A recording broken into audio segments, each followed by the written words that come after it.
Hola, bienvenidos. Gracias por estar puntuales en la clase. Me metí unos minutitos antes y había gente conectada. Muy bien, felicidades por su puntualidad. Espero que hayan podido ver el video pregrabado de los 200 años de independencia que celebramos este día en nuestro cole y que hayan podido disfrutar de él, ¿verdad? Vamos a tener nuestra clase de este día. Les comparto entonces la presentación para que comencemos. Ya sabe que si tiene dudas, solo levanta la manito o de una sola vez hace su pregunta, ¿verdad? Esta mañana vamos a hablar en cuanto al sonido. La clase anterior dimos como una generalidad acerca de cómo se comportan las ondas, cuáles son los parámetros o las medidas que se pueden tomar en las ondas. Hablamos de los fenómenos ondulatorios así como de manera general, pues ahora vamos a especificarnos un poquito más hablando del sonido. Pero antes, la agenda de este día. Vamos a comenzar con el contenido socioemocional. Luego vamos a hablar un poquito acerca del proceso de audición. Yo sé que todos conocen ya a estas alturas de su vida cómo funciona el oído y todo lo demás, pero no está de mal recordar, ¿verdad? Y ver lo fabuloso que es el cuerpo humano. Luego nos vamos a centrar en el sonido. Vamos a hablar de la definición y la clasificación del mismo y las características, para terminar con los fenómenos ondulatorios. El contenido socioemocional de esta semana habla acerca de los juegos tradicionales. Yo encontré esta frase de Albert Einstein que dice que el juego es la forma más elevada de investigación. Y meditándola a la luz del método científico, eso es cierto, ¿verdad? El juego nos ayuda a despertar el interés, a observar, a poder hacer nuestras propias hipótesis, dependiendo del juego que hagamos también. Entonces, para poder trabajar un poquito esta parte, les voy a compartir un video que habla acerca de los juegos tradicionales. A ver cuántos de esos conocen ustedes y cuántos han jugado. Ahí me cuentan después.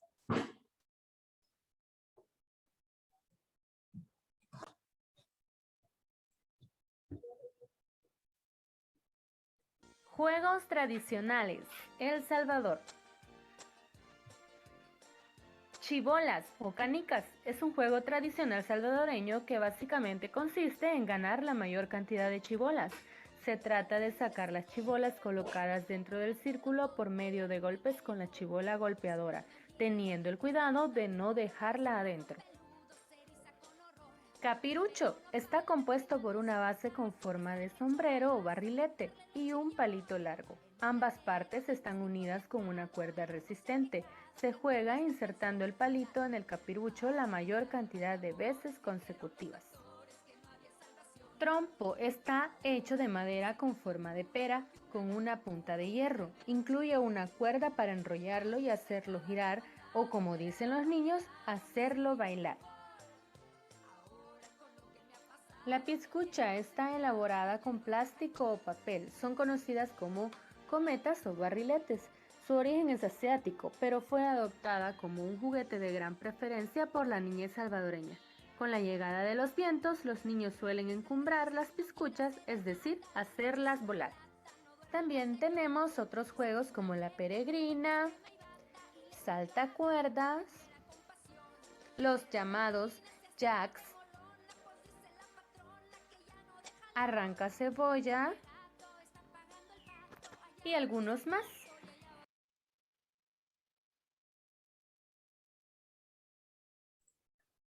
Bueno, a ver, ¿cuántos de ustedes han jugado alguno de esos juegos por lo menos? ¿O cuáles hace falta jugar? Que yo me acuerde haciendo un recuento, yo he jugado de todo, ¿verdad? A ver qué me cuentan ustedes.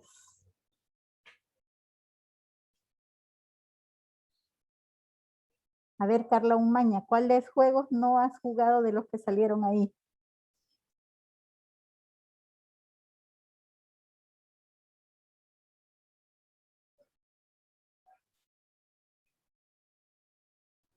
Hola, señor. Buenos días. Hola, buenos días. Yo sí he jugado, señor. Sí soy salvadoreña. Ah, perfecto, de todo, pues hasta trompas puedes jugar y todo. Sí.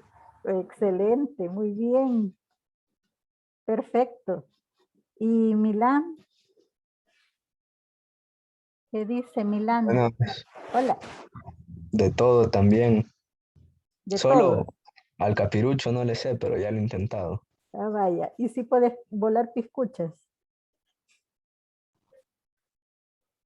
Sí, cuando estaba pequeño me enseñaron, pero ahora ya no puedo, se me Ah, olvidó. vaya. Perfecto. Ese no, yo nunca pude volar una piscucha, intenté, pero nunca aprendí. Se Bueno, trababa en los cables. es cierto. O en los árboles, tenés razón. Bueno, chicos, creo que esta semana nos han hecho recordar un poquito estos juegos tradicionales porque sería una lástima que se perdieran, ¿verdad? Es importante que conservemos nuestra identidad y que podamos enseñarle, bueno, ustedes que les puedan enseñar dentro de algunos años a sus hijos cómo se juega eso y que no solo sean juegos de video, ¿verdad? Sino que haya otra clase de interacción. La verdad es que es bastante divertido usar, hacer estos juegos tradicionales. Así que los que les hace falta jugar alguno de esos, les invito a que puedan tratar de jugarlos, de aprenderlos, ¿verdad? Para que puedan en un futuro continuar con esa tradición. Bueno, entonces, gracias por su participación, Carla y Emilian. Vamos a empezar entonces con lo que es nuestra clase, comenzando con el proceso de audición. Bueno, nuestro cuerpo humano es fabuloso. Cada vez que ustedes tienen la oportunidad de estudiar cómo funciona, creo que al igual que ellos se han de admirar, cómo todo es perfecto, encaja perfectamente y funciona de una manera perfecta. Y el oído no es la excepción, ¿verdad? El oído es algo fabuloso, cómo trabaja. Y todo lo que vamos a explicar cómo sucede en esta mañana sucede en fracción de segundos. Nuestro oído está diseñado con tres partes, podríamos decir. Tenemos el oído externo, que es la oreja que nosotros llamamos, el oído medio, que es donde está el conducto auditivo, y los huesecillos estos que tenemos acá, y el oído interno, que es donde ya está el caracol que nosotros conocemos con ese nombre. Pero veamos cómo es que escuchamos.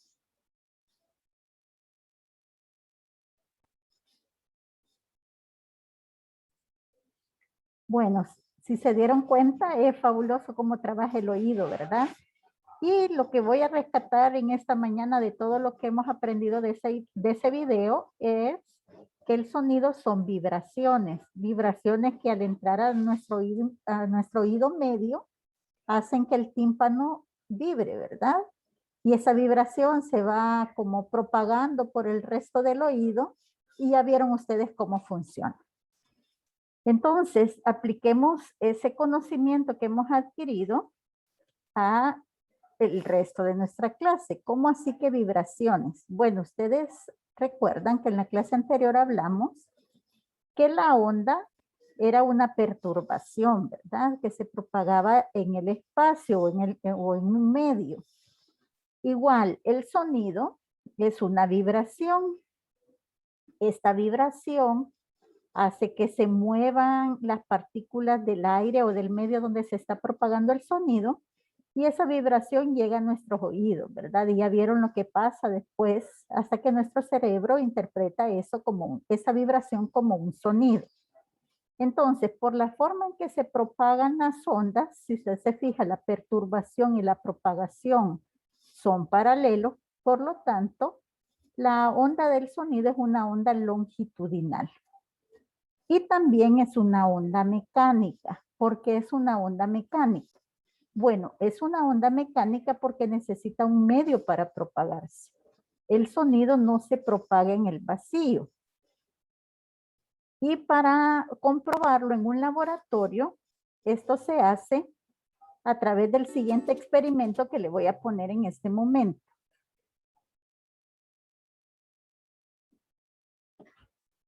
Entonces, como se pudo dar cuenta, el sonido en el vacío no se propaga, ¿verdad? Por eso es que en las películas que hemos visto en alguna ocasión del espacio, se ve que hay alguna explosión en el espacio, pero que no se escucha. Y eso es real, ¿verdad? No, como no hay un medio para propagarse, no hay sonidos en el espacio.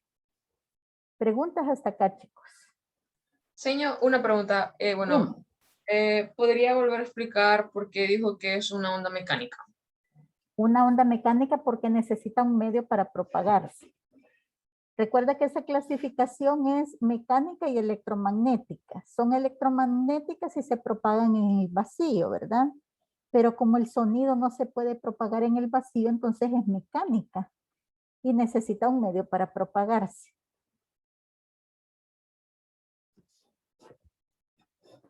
Más preguntas, chicos. Vaya, perfecto. Entonces ahí tenemos la clasificación del sonido. El sonido se mueve a diferentes velocidades dependiendo del medio en el que se va a propagar, ¿verdad?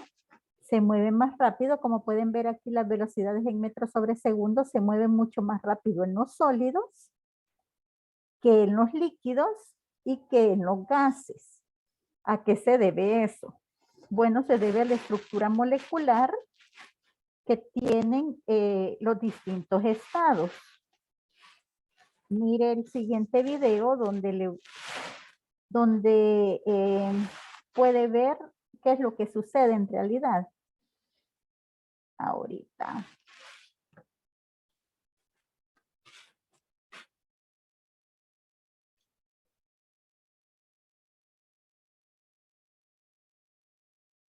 Vamos a ver.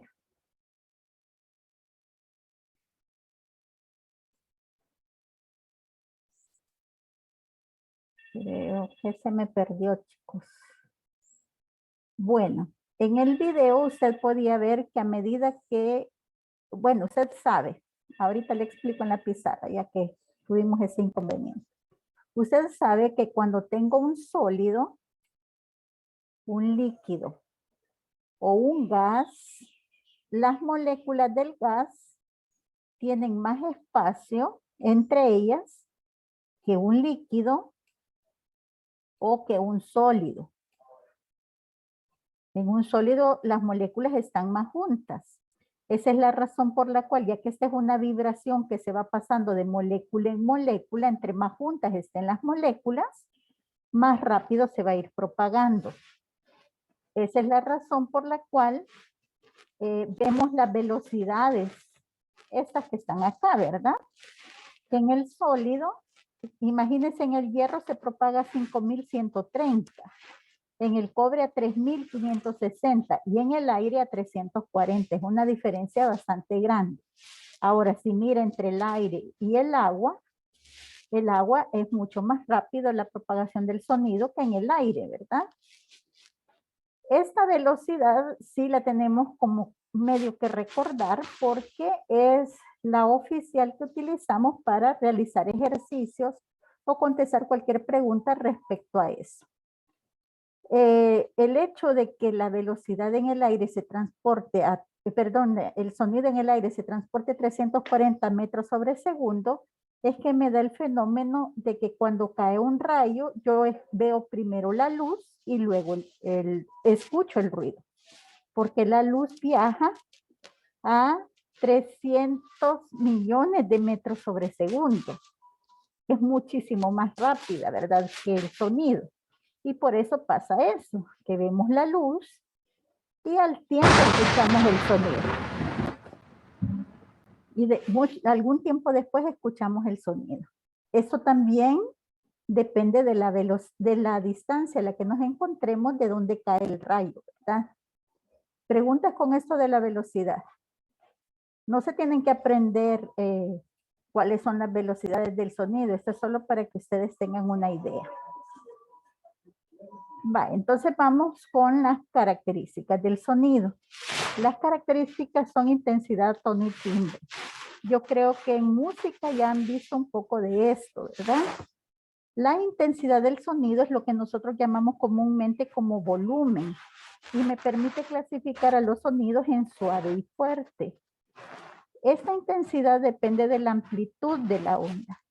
Por ejemplo, esta onda que está acá, que tiene una amplitud menor a esta que usted ve acá, ese sería un sonido suave y ese sería un sonido fuerte. Entonces, cuando nosotros le damos volumen, por ejemplo, a la radio, lo que estamos haciendo es aumentando la amplitud de la onda de recepción que estamos recibiendo. Con esto de la intensidad, se mide en decibeles la intensidad y está basada la escala de intensidad del sonido en la audición humana. Por eso es que el 0 es como donde nosotros empezamos a escuchar y va aumentando hasta 140, que es como el límite que nosotros podemos escuchar sin sufrir una perforación en el tímpano, ¿verdad? De hecho, al 0 se le llama umbral de la audición y al 140 decibeles se le llama umbral del dolor, porque escuchar un sonido de esa intensidad ya duele el oído. Quiero que pongan mucha atención en esto que traje aquí, porque escogí la imagen especialmente para enseñarles algo. Aquí me dan la clasificación de algunos sonidos, ¿verdad? Dice que cuando hablamos, susurramos o gritamos al hablar, estamos entre los 30 y los 80 decibeles. En un salón de clases ya sube un poco la intensidad entre 40 y 80 decibeles. La circulación de automóviles, cuando estamos en el tráfico, está entre 50 y 90 decibeles. Los aparatos musicales, cuando usamos audífonos, está entre 70 y 100 decibeles, ¿verdad? Y si se fija el rango, ya está en el lado rojo aquí, ¿verdad? Y miren lo que dice en 90 decibeles acá. La exposición breve provoca una pérdida auditiva entre moderada y severa. Se exige el uso de protectores auditivos con cuidado especial. Es decir, que si yo estoy constantemente sometida a un sonido que tenga más de 90 decibeles, mi oído puede sufrir una pérdida, ¿verdad? Voy a ir perdiendo el oído porque se va a ir dañando. Y los audífonos nos provocan ese tipo de decibeles. Ya que aprendimos que el sonido es una vibración y que lo que hace es que vibre el tímpano, se imagina teniendo los audífonos a la par del tímpano, que es lo que provoca. Entonces es prudente, primero, que no se duerma usted con los audífonos puestos oyendo música toda la noche, ¿verdad? Y segundo, que si va a usar audífonos, que trate de escuchar lo que escuche con un sonido bastante bajo, lo más bajo que pueda, para evitar el daño en su oído. Ahora, como el volumen va disminuyendo con la distancia, lo más apropiado sería no usar audífonos, sino que escuchar la música que sale de los parlantes, ¿verdad? Pero como a veces no queremos interrumpir a los demás, usamos audífonos. Así que hay que tener ese cuidado. Cuando su abuelita le dice que se va a quedar sordo por tanto usar audífonos, no es cuento de viejita, ¿verdad? Sino que realmente puede suceder. Esto es lo que quería como compartirles para tener un poco de cuidado en eso. Luego tenemos el tono. Es la siguiente característica del sonido. El tono depende de la frecuencia de la onda. Si se recuerda, cuando definimos frecuencia, dijimos que era el número de oscilaciones por unidad de tiempo. Entonces, si estas dos ondas se dan en el mismo lapso de tiempo, aquí ve que hay menos oscilaciones que acá. Entre más oscilaciones tenga, el sonido es más agudo o más alto. Y entre menos oscilaciones, el sonido es más bajo o más grave, ¿verdad? Como puede ver acá en el dibujito. ¿Preguntas hasta acá, chicos? Vaya, veamos con el tono.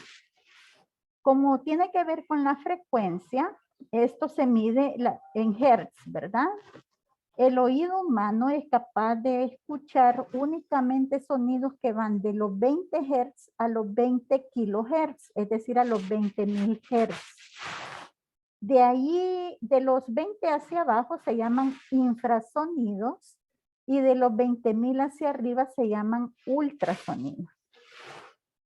Los infrasonidos, hay seres que los producen y que los usan para comunicarse, como los elefantes, los topos y muchos otros animales, ¿verdad? Las jirafas se comunican con infrasonidos. También los fenómenos naturales producen infrasonidos. Cuando va a haber un temblor o cuando va a haber una erupción volcánica, antes de que suceda el evento, se pueden escuchar, segundos antes, obviamente, se pueden escuchar las ondas infrasónicas, solo que nuestro oído no es capaz de percibirlas. Pero si usted tiene alguna mascota en su casa, por ejemplo, un perro, se da cuenta que cuando va a venir un temblor empieza a aullar antes de que tiemble, ¿verdad? Porque ellos sí son capaces de percibir las ondas infrasónicas. De hecho, han habido noticias donde el comportamiento animal ha llevado a, por ejemplo, a un grupo de vacas que suba a tierras más altas antes de una inundación, antes de un tsunami. Y eso es porque ellas han percibido las ondas infrasónicas y por el instinto de conservación han buscado cómo refugiarse antes de que eso suceda. Luego les decía que de 20.000 hacia allá se llaman ultrasonidos. Los perros, los gatos son capaces de escuchar los ultrasonidos y hay animales que los usan para comunicarse o para poder localizar las presas. Por ejemplo, ustedes saben que el murciélago es ciego, ¿verdad? No puede ver, pero él usa el fenómeno de la reflexión del sonido, emite ultrasonidos y usa el fenómeno de la reflexión para poder ubicar a dónde están los obstáculos o a dónde están las presas que quiere cazar. Los delfines se comunican con ultrasonidos también, ¿verdad? Las ballenas. Creo que ya ha visto a Nemo, que hay una ballena ahí que emite ultrasonidos y que viajan por larga distancia y que se pueden comunicar a través de eso. Pues eso no es ciencia ficción de la película, sino que realmente sucede. También yo creo que ya he escuchado que en medicina se usa ultrasonidos, ¿verdad? Para hacer las ecografías. Lo que se hace es algo muy parecido a lo que hace el murciélago, se emite un ultrasonido y depende de la velocidad de rebote, así es como se va deduciendo lo que hay adentro del cuerpo y se va dibujando como un diagrama dependiendo del tiempo de rebote que el sonido tenga. ¿Preguntas o comentarios hasta acá?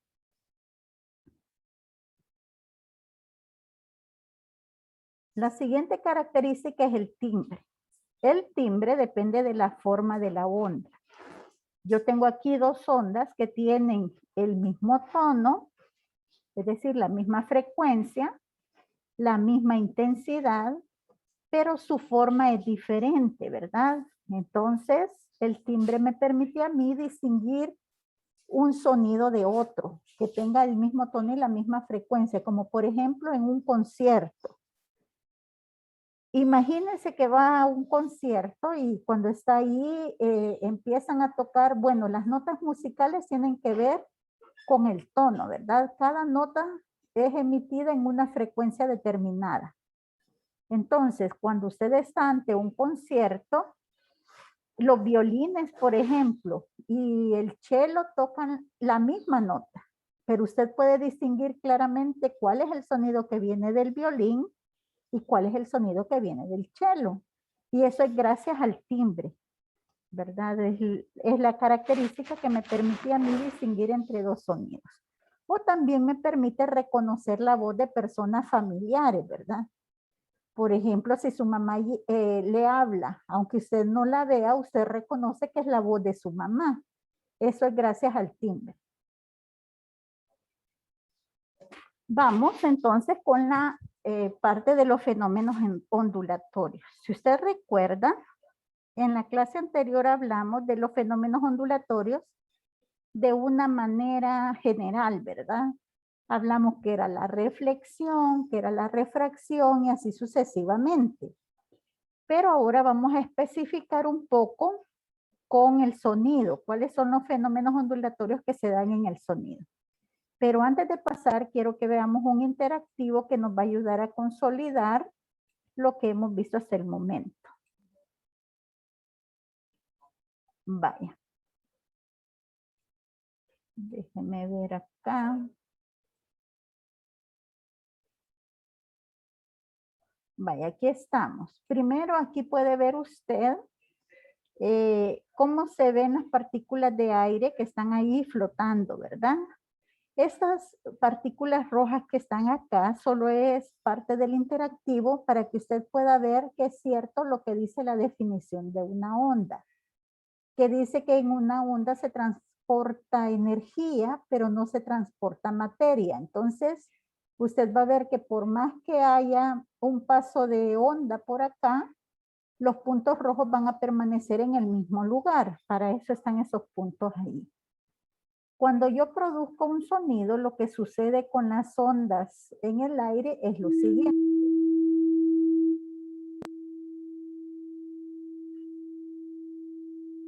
Como puede ver, el sonido lo que provoca es que estas ondas empiecen a vibrar, estas chocan con las siguientes y así se va propagando en el aire el sonido, ¿verdad?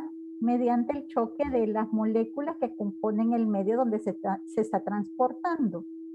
Yo puedo bajar la frecuencia y según lo que hemos estudiado, lo que va a suceder es que el sonido se va a volver más grave. Como puede comprobar ahí, ¿verdad? Si yo aumento la frecuencia, el sonido se va a ir volviendo más agudo.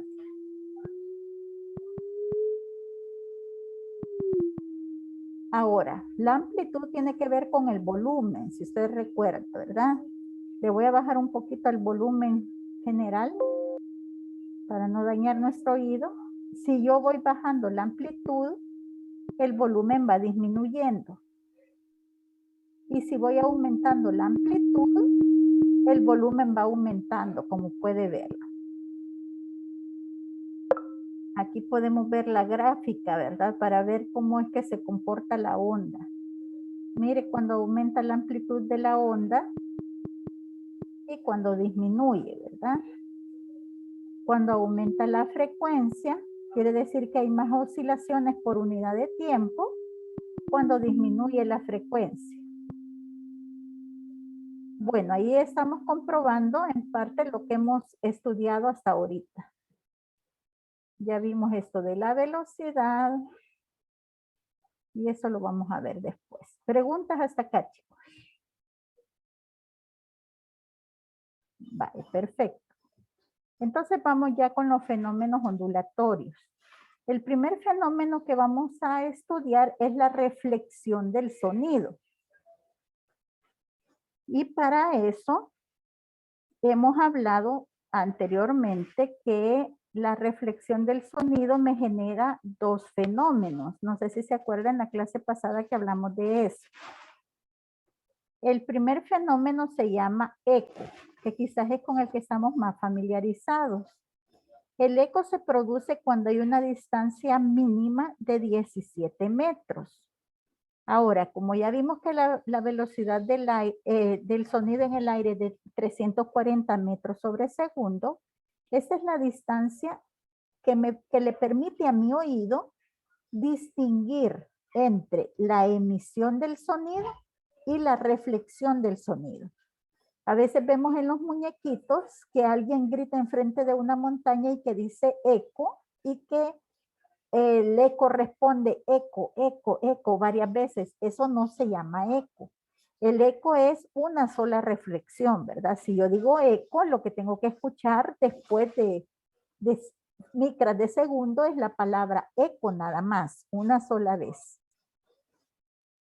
El otro fenómeno se llama reverberación.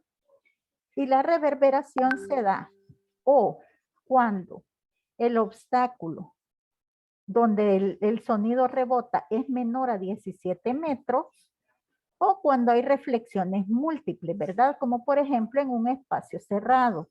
Cuando hay un cuarto vacío y usted llega y da una palmada dentro del cuarto, entonces escucha un sonido no tan claro de esa palmada y eso se llama reverberación. Y lo que produce la reverberación es como la prolongación del sonido. Como ese que le contaba de los muñequitos, ¿verdad? Que usted escucha eco y a veces lo que sale en los muñequitos es eco, co. Entonces ese coco es por las distintas reflexiones que se dan. Pero le voy a enseñar una sala de reverberación ya hecha científicamente con ese propósito para que escuche cómo se percibe ese fenómeno. ¿no? Que oyerais la reverberación, por eso hemos entrado pocos, porque si entramos, ahora entraremos todos y veréis cómo se acaba todo el efecto. Claro, esta sala tiene esa reverberación porque tiene mucho volumen y no tiene nada de absorción. Nosotros ahora... Entonces, como puede escuchar, prácticamente usted oye a la mujer que está hablando, pero no entiende muy claramente lo que está diciendo. Y eso que ella está explicando que no entra a la sala, porque si entrara no entenderíamos nada, ¿verdad? Porque esa sala está diseñada para producir reverberaciones. Esa es la diferencia entre el eco y la reverberación. ¿A dónde podemos escuchar reverberaciones nosotros? Bueno, podemos escucharlas. Ah, no es esta. Ahorita le digo a dónde.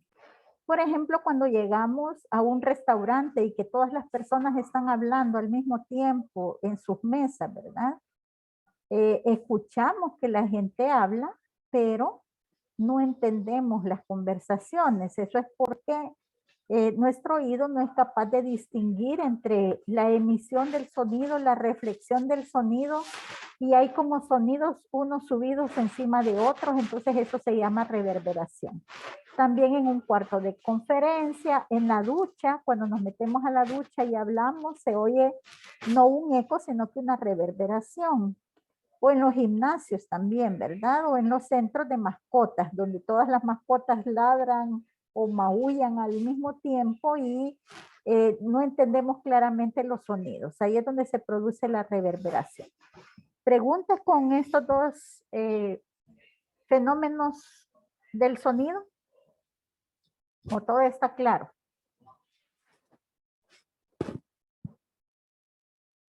Vaya, entonces vamos a otro fenómeno. Este se llama efecto Doppler. El efecto Doppler se produce cuando el sonido está en movimiento, ya en movimiento relativo con la persona que lo escucha. Puede ser que la persona sea la que esté en movimiento o el emisor del sonido, eso no importa. Pero si hay un movimiento relativo, entonces vamos a escuchar este fenómeno. Y este fenómeno consiste en la deformación del sonido. Dependiendo de dónde estemos ubicados, lo que vamos a escuchar es un sonido más agudo o un sonido más grave. Por ejemplo, en el dibujo que están viendo en pantalla, el muñequito que está a la derecha de la pantalla escucha un sonido de alta frecuencia porque las ondas aquí se van como juntando, ¿verdad? Porque la ambulancia está en movimiento. Y estas ondas que están acá se van separando. Entonces, él que está atrás de la ambulancia va a escuchar un sonido más grave, un sonido de baja frecuencia. Para que pueda escuchar el sonido o el efecto de este fenómeno, quiero que vea el siguiente interactivo.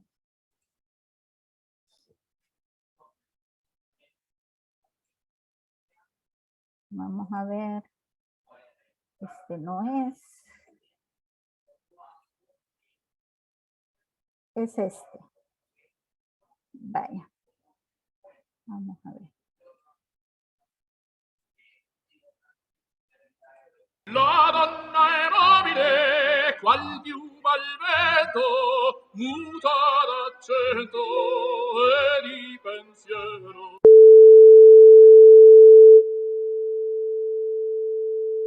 Vamos a ver cómo escucha él.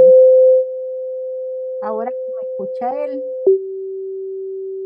Entonces, si se fija, esta persona escuchó más grave y esta persona escuchó más, este más agudo y este más grave. Lo voy a repetir. Así se escucha con la producción normal del sonido, ¿verdad? Miremos este. Más agudo, más grave. Y esa es la producción normal.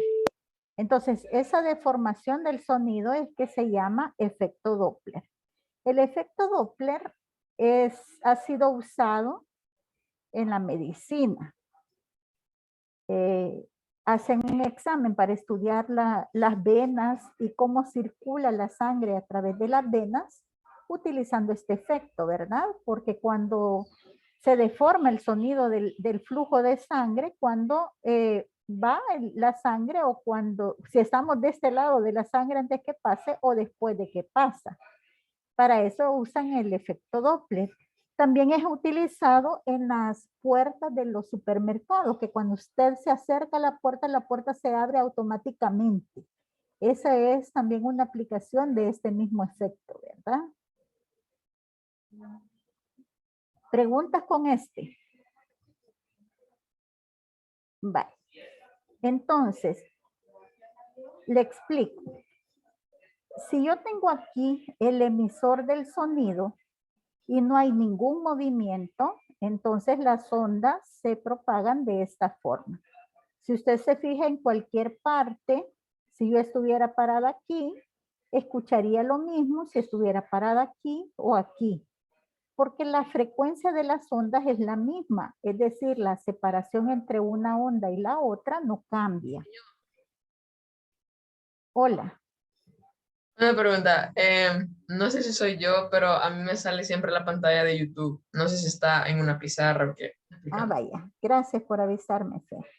Ok. Hoy sí, Fer. Sí, hoy sí, ya. Gracias. Vaya. Entonces les decía que esta es cuando, imagínense que aquí en el centro tengo el emisor del sonido y las ondas se propagan de esta forma. Existe la misma distancia entre onda y onda. Entonces, no importaría si yo estuviera parada acá, acá, acá, yo escucharía el mismo sonido. Ahora, si el emisor se va moviendo, aquí se va moviendo con una velocidad menor a la velocidad del sonido, que es lo que acabamos de ver en el efecto Doppler. Las ondas se están moviendo en dirección al movimiento del generador del sonido, ¿verdad? Por eso ven que acá el objeto se va moviendo hacia la izquierda y las ondas aquí se van juntando. Si yo me paro aquí, voy a escuchar un sonido más agudo, así me paro acá. Aquí va a ser más grave. ¿Dónde podemos escuchar claramente esto del efecto Doppler? Si usted se para en una carretera y los autos están pasando enfrente de usted. Entonces usted escucha algo como un sonido algo así de los autos, ¿verdad? Entonces primero escucha un sonido agudo y luego un sonido grave gracias al efecto Doppler. ¿Qué pasaría si el objeto se mueve a la misma velocidad del sonido? Lo que pasaría es esto, mire, todas las ondas se juntarían en este punto. Y aquí tendríamos una onda sónica. Cuando los objetos se mueven a la velocidad del sonido, se le llama la velocidad Mach. Así, Mach. Y se verían las ondas de esta forma. Y lo que escucharía usted es un sonido súper fuerte acá y aquí como más suave. ¿Qué pasaría si se mueve a una velocidad mayor a la velocidad del sonido, como sucede con algunos aviones? Bueno, las ondas se deforman y adoptan esta figura que está acá, una figura de cono. Y aquí lo que usted escucharía es un fenómeno llamado estampido sónico. ¿En qué consiste el estampido sónico? Que usted va a escuchar lo siguiente. Déjeme compartir.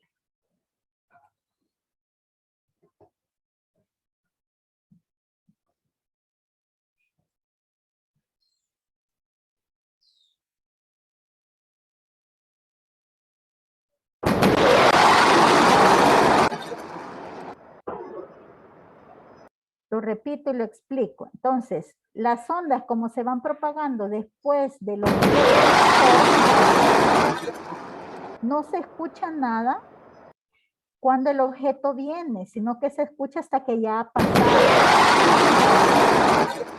Y se escucha como una explosión sónica, ¿verdad? Un sonido extremadamente fuerte. A esto se le llama estampido sónico o se le llama choque, onda de choque, es el otro nombre que recibe. Y todo se debe al movimiento, ya sea del emisor del sonido o de quien escucha el sonido, ¿verdad? Del receptor del sonido. Preguntas con este fenómeno. Sí, señor, Dime. pregunta. Vaya, como cuando se sobrepasa la velocidad del sonido, se escucha la explosión característica, ¿ve? Cuando uno sobrepasa la velocidad del sonido. Va. Esa explosión, como cuando está ahorita el fenómeno ese, ¿verdad? Las ondas nada más se van a escuchar atrás del avión, ¿verdad? Así es. Esa explosión se puede escuchar en todos los lugares, o sea, desde sea donde estés, adelante o atrás o solo por atrás. Vaya, te explico, espérame. Voy a volver a poner el muñequito para explicarte. Vaya, eso va a depender a dónde estés tú ubicado, porque en este caso, si te fijas, el muñequito no se ha movido, ¿verdad? Y tú lo escuchas solo atrás. Quiero ver si lo puedo detener. Si estuvieras adelante y siempre te mantuvieras adelante del emisor del sonido, nunca lo escucharías. Si estuvieras justo por debajo, tampoco lo escucharías. Pero si estuvieras atrás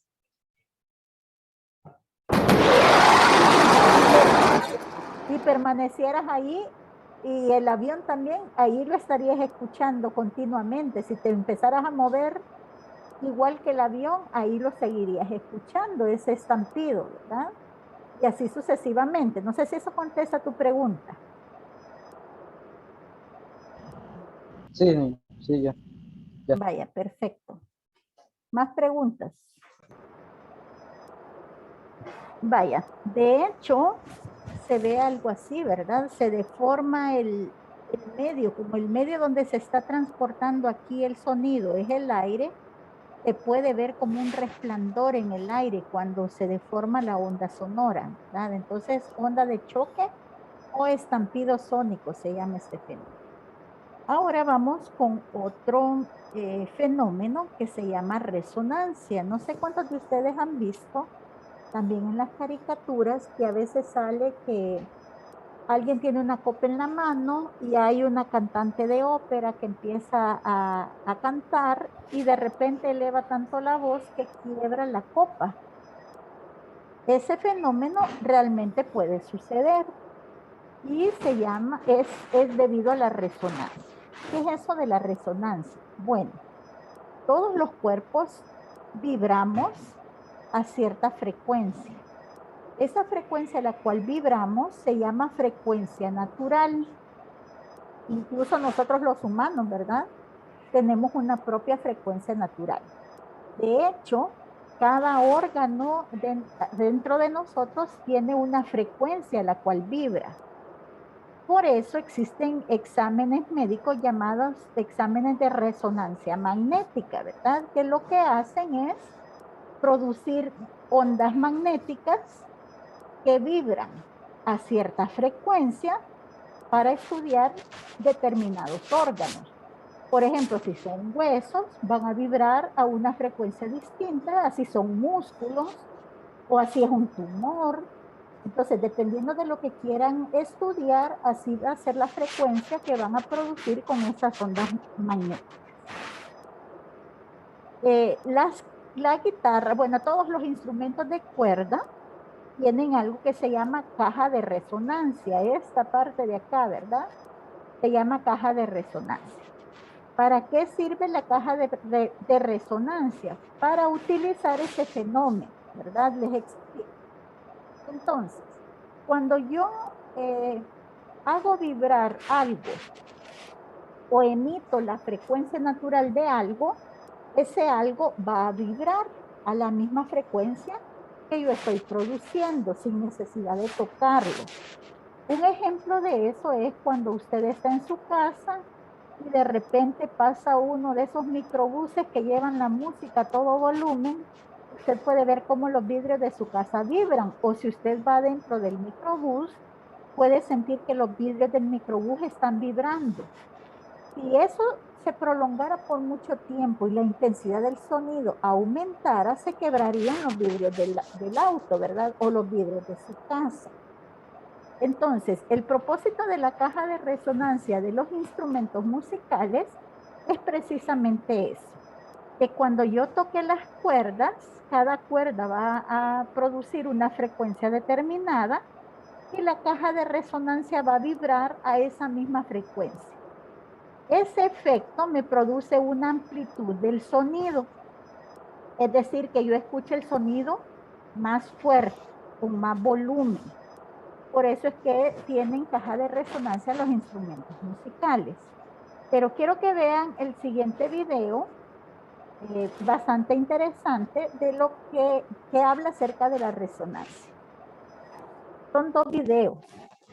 El primero le va a explicar el fenómeno ese que le contaba yo de que la copa vibra y lo vamos a poder ver en acción.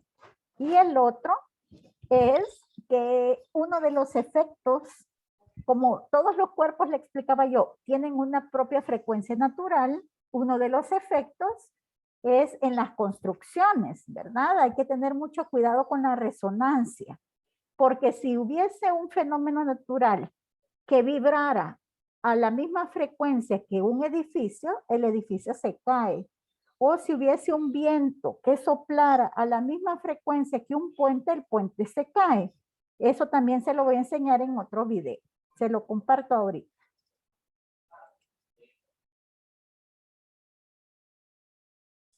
Vaya, ese video espero que les haya ayudado a entender lo que es la resonancia, ¿verdad? Y cómo afectó al puente Tacoma esa resonancia. Entonces, la resonancia es el fenómeno de que algo alcance la frecuencia natural de otro objeto y lo haga vibrar, aún a la distancia, sin siquiera tocarlo, debido a que está produciendo su frecuencia natural. Mire lo que sucede con una copa, que es el ejemplo que le puse inicialmente que están en las caricaturas. Nadie, chicos. Bye.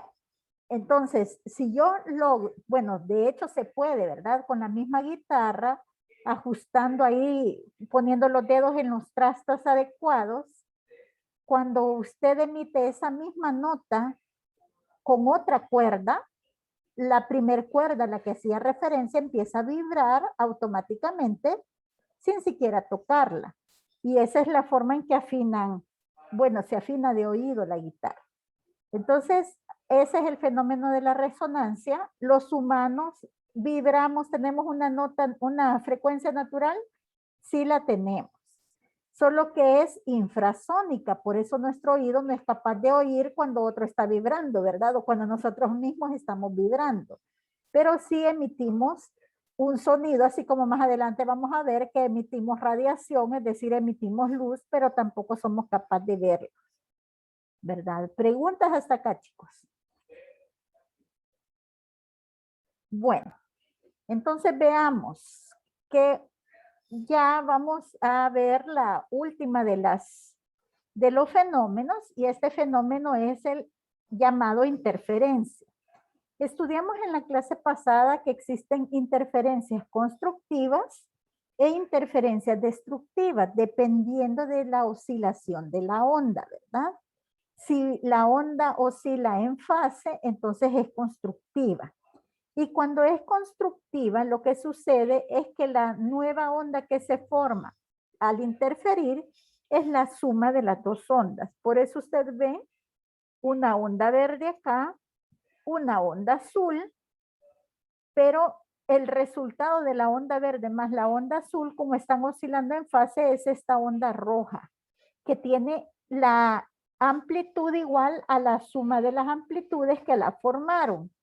Es decir, se intensifica el volumen, porque si usted recuerda, la amplitud tiene que ver con la intensidad del sonido.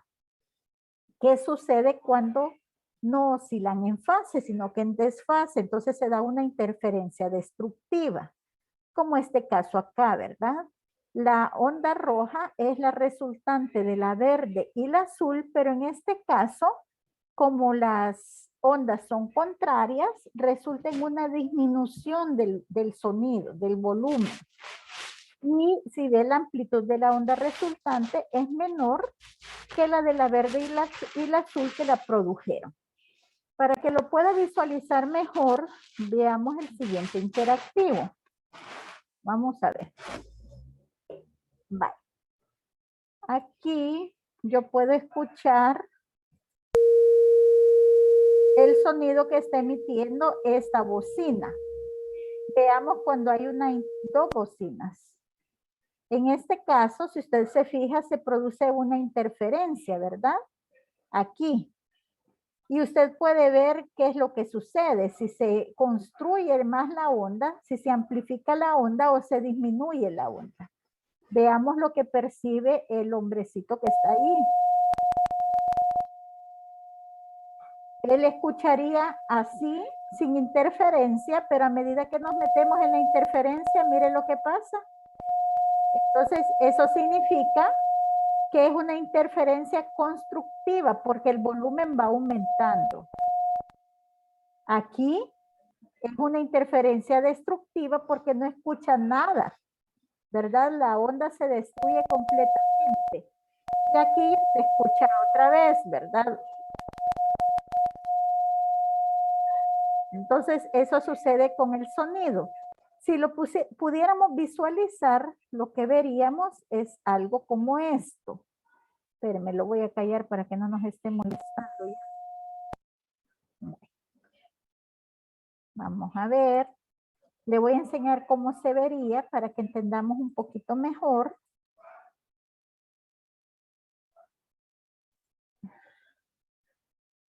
Quiero ver que lo hice. Aquí. Mire, yo puedo manipular la onda roja y la onda azul para que pueda ver las distintas interferencias que pueden ocurrir, ¿verdad?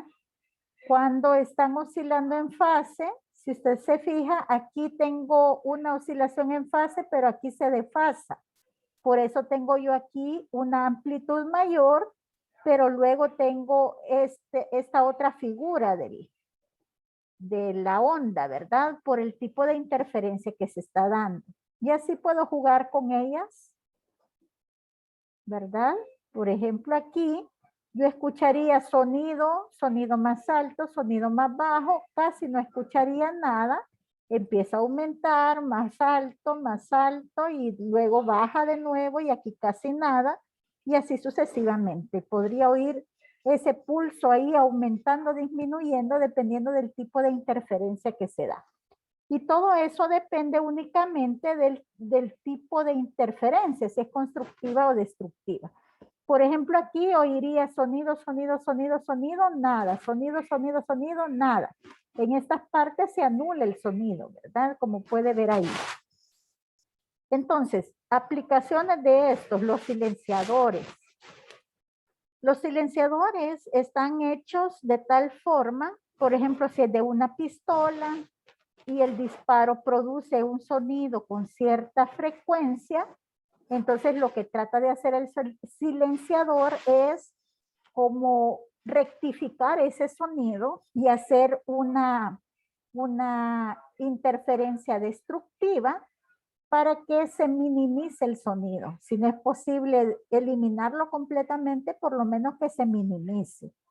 También funciona con algunos auriculares que se usan de manera industrial o ya en especializados, ¿verdad? Que no solo son un tapaorejas que tapa un poco el sonido, sino que está produciendo una onda contraria a la onda de sonido que queremos aniquilar. Por ejemplo, las personas que manejan estos aviones que rompen la barrera del sonido, tienen que usar ese tipo de auriculares, ¿verdad? Porque si no perderían su oído súper rápido.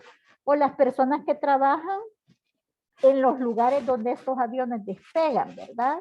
Usan este tipo de silenciadores que ayudan a poder minimizar o en algunos casos aniquilar el sonido para no dañar el oído. Entonces, en esa parte se ha utilizado eso de la interferencia para ayudar a las personas que trabajan con este tipo de situaciones y que pueda ser como más cómodo y más saludable su trabajo, ¿verdad? Eso es lo que sucede con esto. ¿Alguna pregunta, chicos, acá? ¿No hay preguntas? Todo claro, pues, en el examen todo 10. Perfecto, así me gusta. Entonces, esa ha sido nuestra clase de este día. Espero que hayan aprendido mucho y que podamos poner en práctica lo que aprendemos, sobre todo. Recuerden que hemos aprendido que el sonido es una vibración y que es muy peligroso usar auriculares toda la noche o con sonido muy alto. Van a perder su oído, ¿verdad? Así que por favor a cuidarse en ese aspecto. Que la pasen bien entonces, cuídense. Hasta la otra semana. Adiós.